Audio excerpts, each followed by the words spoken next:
Si tratta del secondo blitz straordinario nelle case di riposo e nelle strutture per disabili delle 9 ULSS del territorio regionale, controlli a sorpresa voluti dalla Regione per valutare ed accertare i servizi per gli ospiti e lo standard di qualità. In 6 mesi abbiamo controllato una struttura su 5 in Veneto, allargando questa volta anche alle strutture per disabili, quindi sia le comunità di alloggio, quindi le comunità residenziali, sia i centri diurni, quindi quelli semiresidenziali. Gli ispettori regionali si sono presentati in 18 case di riposo per un totale di 2.439 posti letto e in 19 strutture per disabili, tra centri diurni e comunità alloggio per un totale di 322 posti.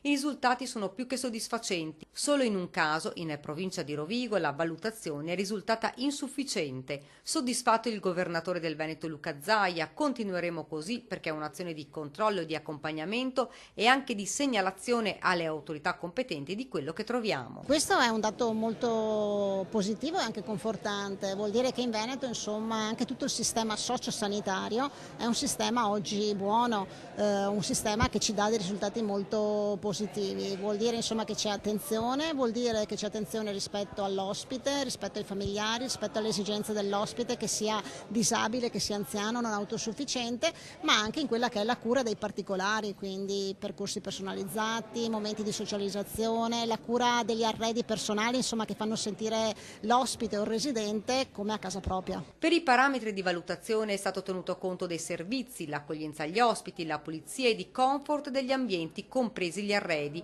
fino all'adeguatezza delle aree esterne e il loro utilizzo. Le criticità più ricorrenti per le 18 case di riposo sono le segnalazioni di limitata areggiatura, punti di umidità, pulizia carente e impossibilità di personalizzare le stanze con i propri oggetti. Positivi invece tutti i parametri relativi al personale e alle cure rese agli ospiti. Tutte le segnalazioni di criticità sono state già comunicate alle ULSS di competenza, che avranno il compito di adottare i necessari provvedimenti e monitorare il ripristino degli standard di qualità prescritti. I controlli ovviamente continueranno a sorpresa anche nei prossimi mesi.